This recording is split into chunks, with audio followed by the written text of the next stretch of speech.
What's up, YouTube? Zach's back with another attack, and today we're going to be talking about how my iPhone broke and I needed to send it to Apple to have them fix it, and all of the craziness that I had to go through using an Android and an old iPhone that's all cracked and stuff to get by in the meantime, and telling you a little bit about how the process went and my thoughts on Apple's overall ability to fix your phone by sending it to them through the mail. So, let's get right to it. If you like darkness and hanging with Heartless, then you are not Sora, but you may be looking for a channel to watch. Zach to the future. Alright, so a few weeks ago, sorry, I am losing my voice a little bit. I think I'm getting sick, I don't really know. But a few weeks ago, my phone broke. I have an iPhone 7 and there's an issue with it where a piece inside of it will break or stop working after a while, and it can prevent it from ever being able to access the network that you're on, essentially rendering the phone as an iPod Touch. Now, this was pretty bad. It was really annoying and I couldn't use my phone. At first I thought that it was a simple matter of backing it up and restoring it via iTunes, so I tried that, but every time it came up with an error saying that my phone couldn't be fixed. It had an error code, which I looked up, and it basically said it was a hardware issue. So I looked up ways to fix that, tried pretty much everything I possibly could on my end, and nothing worked. It was an issue where Apple would fix it for free, and I still had a warranty, so I was willing to send it to Apple. I've never done this before. If my screen cracked before, I would either just go to an independent place, or I used to be able to just drive to an Apple store, but I'm not able to do that anymore. The closest one's about 2 hours away, and doing that just to get told that they couldn't fix my phone, that's just a lot of gas, and it wouldn't be free at that point. So I wanted to try this out. Apple actually has a service where if you're able to send them your phone, they can either mail you a box and you can mail it back, or you can just go to a UPS store and then they will take care of everything. They'll give the box, they'll send it out. You know, all you have to do is find a UPS store, go in, give them a code that Apple will give you when you register to send it to them, and then let UPS get it to Apple. Then, of course, you can track things as it goes. Originally, I was told that it would take 7 to 10 days. They did not say business days, which frustrated me because they meant business days, and I guess I should have known that, but I feel like places should say business days if they're talking about business days. Otherwise, I'm gonna think that your weekends are included in these 7 to 10 days. If it's business days, then that's different, and that's more frustrating. So, I just wish they had clarified that a little bit, but I guess I can let that slide. As I checked up on it, not a whole lot happened. I did watch it track it. UPS actually sent it next day for free to Apple, so that was really cool. I did see that Apple received it. Then it just sat for about a day, and that was frustrating. The next day, it did update and say that it was waiting to be serviced. So Apple had it, it was just waiting to be serviced. That was about a day and a half, maybe 2 days. And then I had the alert that it was in the process of being serviced. They were taking a look at it for about 4 days. So 6 days had passed, and it said they were looking at it.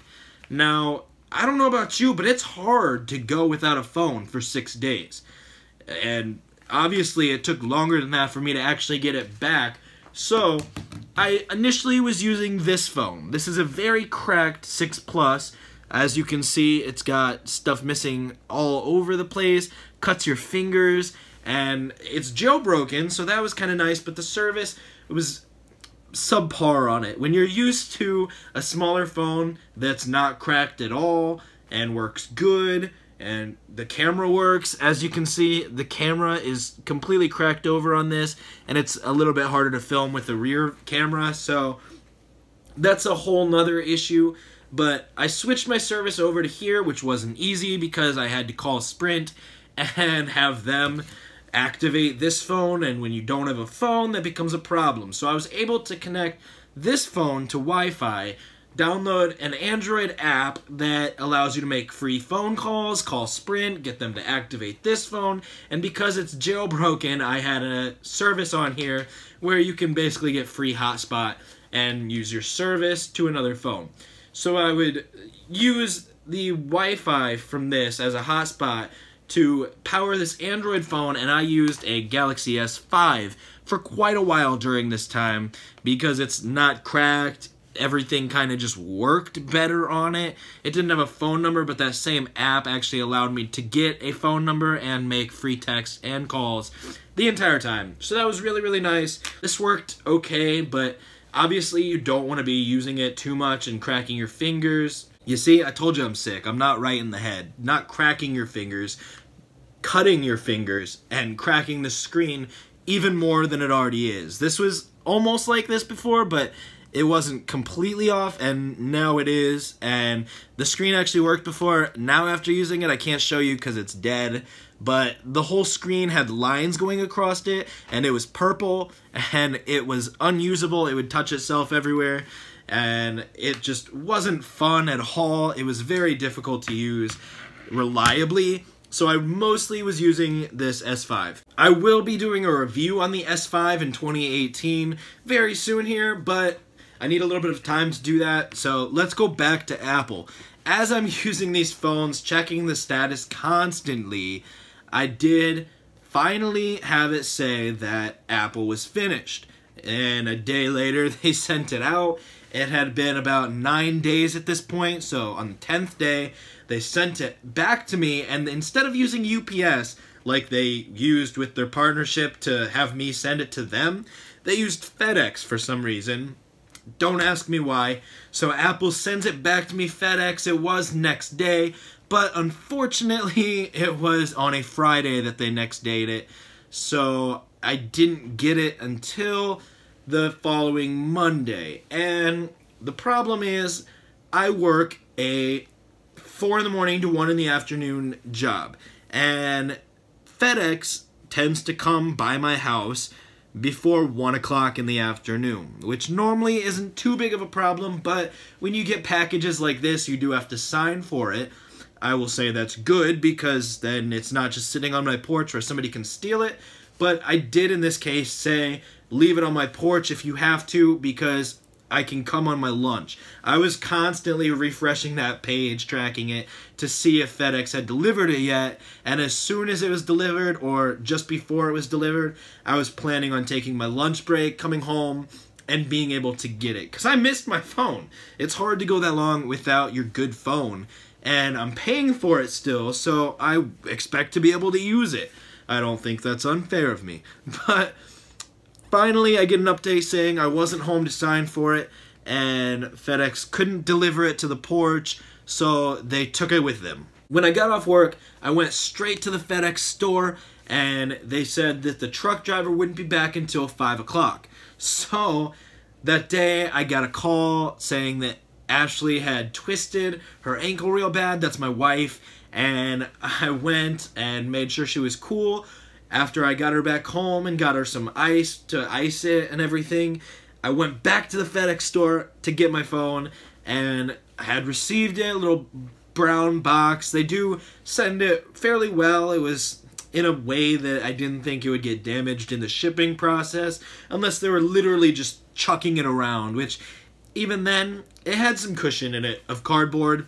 I wasn't too worried, but then when I opened it, it didn't have a SIM card in it.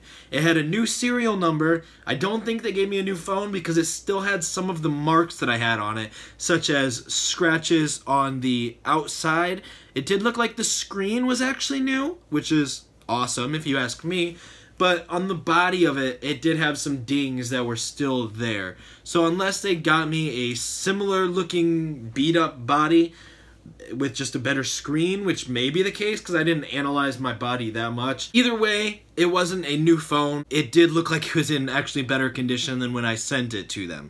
However, it did have a new serial number. They said they put a new battery in it. That was really awesome. Apple didn't have to do that. They said they cleaned out the charging port, which is really awesome. Again, they didn't have to do that. That wasn't my issue. But I'm really happy that they got that all fixed so that my phone's better than ever when I get it back. I admire that about Apple. You really can't get that kind of service with another company. But it didn't have a SIM card, had a new serial number, so I wasn't able to activate it. Even calling Sprint, putting my old SIM card into it didn't work. I had no way to get it activated again without going into Sprint. So of course, I got it back on that Monday at 5 o'clock. I spent the whole night and half of the next day trying to get my iTunes backup placed on it, which it said it was corrupt. Finally had to download some random software that I found that was able to fix the corrupt backup. If you're interested in what that's called or anything, just leave a comment down below. I can get back to you. That way you can fix any corrupt data backups that you've got if that's an issue. But once that was figured out, I did get it restored, was able to go to a Sprint store and get it figured out on that Tuesday. So all in all, it took about 14 days from me handing my phone to the lady at the UPS store to getting my phone back on Sprint and being able to use it as my daily driver again. So out of 10 stars, I would say that Apple probably gets an 8 for this one. And normally I'm a big fan of Apple, but it's really, really frustrating. The prices to fix this screen were so high that I'm not able to do it. It's like $129, and this phone's only getting older, only getting slower, and I'd have to pay another $20 for a new battery probably. So it's not worth it for me to just get that phone fully fixed up. Luckily, they did this one for free, like I said, but still, I didn't have a good phone to use in the meantime, and it just took so long for it to happen. The only thing that really makes it all good is that, for one, it's not really Apple's fault that it took so long. It is their fault that the chip broke in the first place to a certain extent, and it's their fault that I didn't really have a good phone to use in the meantime, because that screen's too expensive to fix. And I don't know, maybe they can send you just like a burner phone to use or something. That would be really awesome of them. But either way, it is really awesome that they did fix some other little things while they were working on my phone. So I will give them an 8 out of 10. I do recommend it if it's free. If it's not free, maybe just figure out the drive to your nearest Apple store and try and get it figured out same day. I wish I would have done that now, because I had to stop making videos and it really put me behind.